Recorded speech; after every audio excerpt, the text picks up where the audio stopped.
the Israelis are not interested in international opinion, as I've said.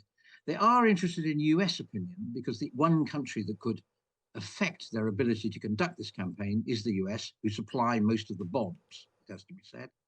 But the US shows no sign at all of moving beyond verbal criticism. Benjamin Netanyahu has insisted that the Israeli military will go ahead with its planned ground offensive in Rafah, despite the city being packed with Palestinian refugees and growing concern from the international community. Well, Foreign Secretary David Cameron joined the US, the UN and EU countries in urging caution today, saying that over half of Gaza's population are currently sheltering in the area.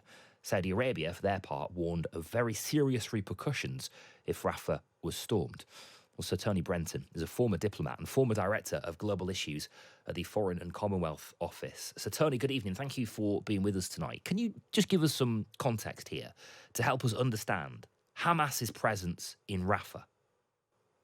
Well, I mean, the fact is that the population of Gaza has been gradually driven south as the Israelis have conducted their very determined campaign to eliminate Hamas completely.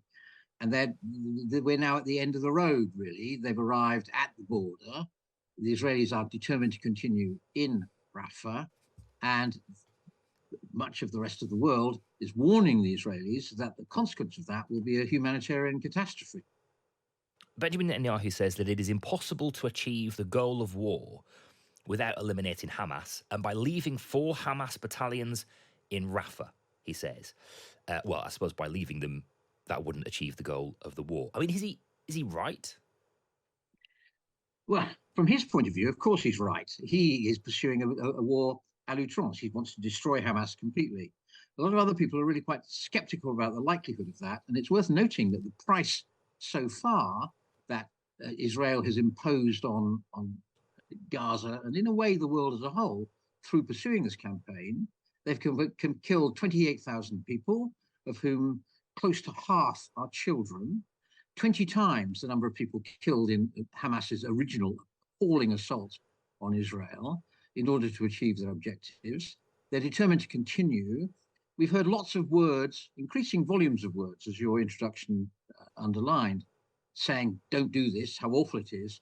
But the Israelis are not very much moved by words from the international community. It's quite striking that today, or yesterday, Bezalel Smotrich, the Israeli finance minister, sort of encapsulated their view of all this. We do not derive our national security, social and economic strength from how we are judged by the world, but from a deep faith in the rightness of our way. And their view of their way now is that they're going to kill Hamas off completely, if necessary, taking in the slaughter of a further large number of innocent civilians in Gaza. Now, there are all sorts of possible views about this. What is striking is that the British government, the American government, most Western governments, with the striking exception of the French, have sort of ducked their heads and said, okay, we're not going to disagree with the Israelis, we'll criticize them, but if they get on with it, we're not going to do anything. And the Israelis are moved by action, but not by criticism. So far, all they have received is criticism. So your understanding, Sir Tony, is that in spite of that criticism, if Israeli forces were to carry out that planned ground offensive on Rafah, there wouldn't be repercussions, as it were, from Western allies? Well, it looks very unlikely, I have to say. I mean, we've been through this once already. As the Israelis came south in Gaza, they warned the local population. They said, move south.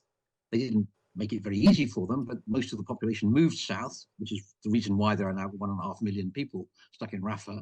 I think what is likely to happen is they will now say to them, move north, and they will, with immense difficulty, I suspect, some of them try to move north, and they'll launch their assault. The question, I mean, the Israelis are not interested in international opinion, as I've said. They are interested in US opinion because the one country that could affect their ability to conduct this campaign is the US, who supply most of the bombs, it has to be said. But the US shows no sign at all of moving beyond verbal criticism. Biden has become slightly more intense and critical over the last couple of days, saying the Israeli actions are over the top, too many innocent civilians are dying, all that. But have not yet, at least in public, said anything at all about, for example, they're limiting the supply of bombs. Okay.